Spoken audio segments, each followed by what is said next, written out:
Kita tidak tahu siapa yang memfeeding TGB atau siapa yang memerintahkan TGB untuk membantah Anies Baswedan. Menarik kan? Menafikan, memojokkan, menjelek-jelekkan kompetitor, Perindo menentang itu. Dalam hal ini sebenarnya kita ingin mengedukasi kepada masyarakat hati-hati dalam membaca data, apalagi data yang dipakai untuk mengklaim hasil pembangunan. Karena tidak seperti itu cara membacanya begitu. TGB blunder Bung RH, dia pun seperti Poltak kutu loncat. Saya diam saja, karena sepanjang sesuatu ungkapan tidak baik itu adalah lahir dari emosi sesaat, seperti Stephen yang disangi dulu, itu juga saya maafkan. Bela Anies sampai sebut TGB ulama penjilat, pendukung Anies kelewat batas. Ya sebenarnya bukan soal itu. Ada tadi banyak sekali pasien-pasien berjalan ini, pasien-pasien KPK berjalan sehingga bisa dikontrol at any time. Jadi saya kalau melihat ini adalah sesuatu yang memang buruk, jahat sekali. Sesuatu yang memang muncul dari emosi sesaat. Mungkin dari ketidaktahuan, mungkin dari informasi yang salah. Saya pilih untuk membiarkannya. Saya sambil tentu berharap ke depan ruang publik kita lebih sehat lagi. Ada cerita misalnya tentang divestasi Newmont dan lain sebagainya, dan itu barangkali yang membuat TGB pun tidak bisa bergerak kemana-mana. Mungkin ya. Tapi untuk hal ini beda. Nah, berita ini secara tendensius, media ini merusak kehormatan saya. Berusaha merusak kehormatan, integritas yang saya jaga selama ini. Tuan Guru Bajang menanggapi pidato Capres Anies Baswedan yang membandingkan pembangunan jalan era Presiden Susilo Bambang Yudhoyono dan Jokowi. Tapi yang perlu kita perhatikan di sini adalah bahwa keberpihakan negara harus hadir menyediakan infrastruktur mikro kecil yang dirasakan oleh seluruh rumah tangga di Indonesia. Hanya mohon data-data disampaikan secara utuh, jangan setengah-setengah. Saya tidak tahu ini sengaja atau tidak sengaja. Mestinya sebagai calon presiden beliau memaparkan secara utuh. Tujuan output dari pembangunan jalan itu bagaimana kemudian pertumbuhan ekonomi. Gimana cara bikin jalan nggak berbahaya gitu? Loh, bikin jalan itu ada investment di situ. Gimana caranya? Kasih tahu kita. Mau tanya dulu. Ya, Gimana caranya? Kasih tahu kita. Mau tanya dulu. Ya. Ini anggaran Jalan negara tol itu ada berbayar, 2.000. Faldo. Jalan negara ini ada 2.000. Bikin jalan. Jalan negara ini ada 2.000. Bikin jalan. Jalan Kagak ada caranya. Kan itu yang pengen saya tanya. Mas Anies pidato, saya nungguin dia ngomong itu. Caranya gimana?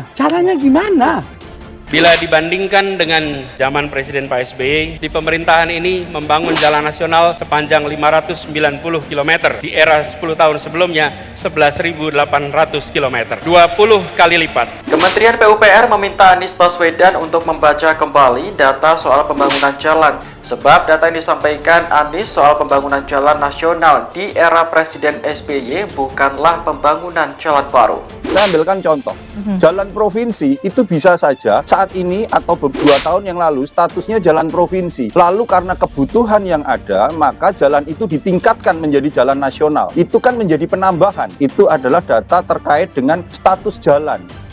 Kenapa Anies nimba orang lain, menutupi apa kesalahan yang dia lakukan selama jadi gubernur DKI?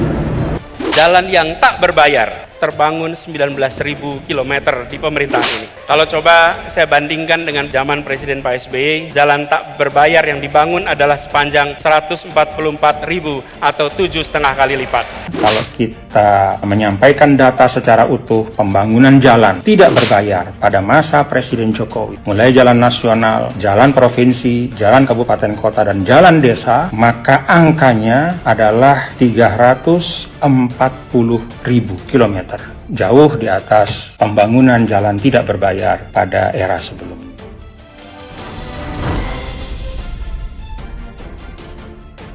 Setelah memberikan tanggapan atas pidato politik Anies Baswedan yang membandingkan pembangunan jalan era Presiden SBY dan Presiden Joko Widodo, TGB Muhammad Zainul Majdi mendapatkan banyak komentar mirip.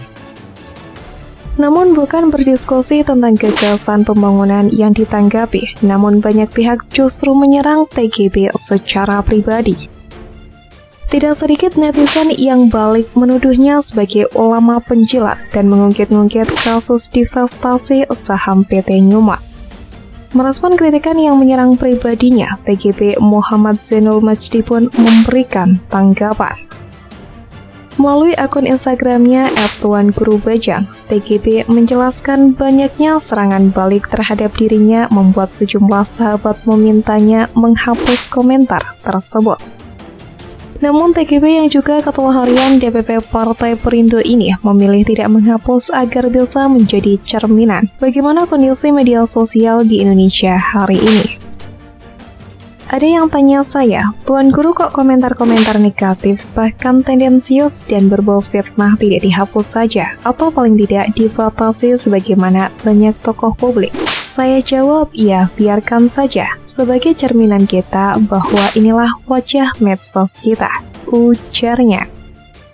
TGB menjelaskan ada dua hal yang dia perhatikan berulang-ulang di tuduhan kepada dirinya, yakni ulama penjilat dan nyumat. Untuk tuduhan pertama, ulama penjilat, TGB menerangkan tugas ulama adalah amar ma'ruf nahi mungkar, dan itu ada caranya, ilmu, dan adabnya. Khususnya kepada pemimpin, amar ma'ruf nahi mungkar bukan dengan teriak-teriak mengumpat di atas mimbar, namun dengan menasihati langsung sebagaimana tuntunan dalam hadis Rasul, yaitu ajaran Ahlussunnah wal Jamaah, ujarnya. Sementara untuk yang kedua, menurut TGB itu merupakan tugas penegak hukum untuk melakukan proses hukum sesuai dengan kondisi objektif. Terkait Newmont, penyelidikan sudah dilakukan, namun karena memang tidak cukup bukti, maka tidak mungkin dipaksakan. Kalau cukup bukti, jangankan saya, beberapa menteri aktif dari partai yang berkuasa, bahkan ketua partai juga ditindak dan dihukum, ujarnya. Meskipun demikian, TGB mengaku memaklumi jika masih ada pihak yang menanyakan atau menyindirnya. Namanya juga kebebasan berpendapat, ujarnya. Tapi, TGB mengingatkan jika sampai melakukan hujatan apalagi membuat fitnah, dia meminta hati-hati karena ada Undang-Undang ITE. Nanti bisa kena pidana, baiknya komen seperti itu dihapus saja supaya tidak berkepanjangan, ujarnya. TGB juga mengajak semua pihak tetap menjaga persaudaraan dan keutuhan bangsa Indonesia. Beradu gagasan dan ide untuk Indonesia yang lebih baik perlu terus didorong, bukan menyerang pribadi dengan tendensi yang hilang dari substansi perdebatan. Tarung gagasan, ide, rekam jejak boleh, bahkan wajib agar masyarakat bisa mendapatkan gambaran yang utuh tentang calon pemimpinnya, ujarnya. TGB juga mengingatkan, mengapresiasi tokoh favorit adalah hal wajar, mengkritisi kompetitor juga normal. Namun, jangan berlebihan, nanti kecewa, cukup 2019 menjadi pelajaran. Membela habis-habisan sampai kontok-kontokan, ternyata yang dibela memilih bergabung untuk bersama membangun bangsa, ujarnya. Sebelumnya, seperti yang diketahui Ketua Harian DPP Partai Perindo, TGB Zainul Majdi memberikan tanggapan mengenai bakal calon presiden yang diusung Partai Nasional Demokrat Anies Baswedan, yang menyinggung data pembangunan jalan di era Presiden Joko Widodo dan Susilo Bambang Yudhoyono. TGB mengatakan kalau Anies tidak memasukkan data pembangunan jalan desa yang selama ini juga sudah digenjot Presiden Joko Widodo. Jalan desa menurut TGB merupakan salah satu bentuk jalan yang tidak berbayar juga. TGB menjelaskan sudah ada 316.000 km jalan desa yang dibangun Presiden Jokowi selama ini. Jauh lebih besar daripada klaim jalan nasional yang dibangun SBY dan dipaparkan Anies sepanjang 144.000 km. Menyimak pidato ini, saya ada satu catatan bahwa Mas Anies Rashid Baswedan tidak menyebut, melupakan, saya tidak tahu ini sengaja atau tidak sengaja. Mestinya sebagai calon presiden, beliau memaparkan secara utuh. Beliau tidak menyebutkan soal jalan desa yang dibangun pada masa Presiden Jokowi. Ungkap TGB dikutip dari video tanggapan yang ia unggah di akun Instagramnya. Selama 9 tahun hingga akhir 2022 itu ada lebih dari 316.000 km jalan desa yang dibangun Presiden Jokowi, tegasnya. Mantan Gubernur Nusa Tenggara Barat atau NTB menilai untuk mengurangi kesenjangan ekonomi dan meningkatkan pemerataan ekonomi sampai ke desa, pembangunan jalan desa juga penting. Hal ini bisa mengurangi biaya logistik masyarakat desa dan memperbesar aktivitas ekonominya, apalagi jalan desa juga tidak berbayar.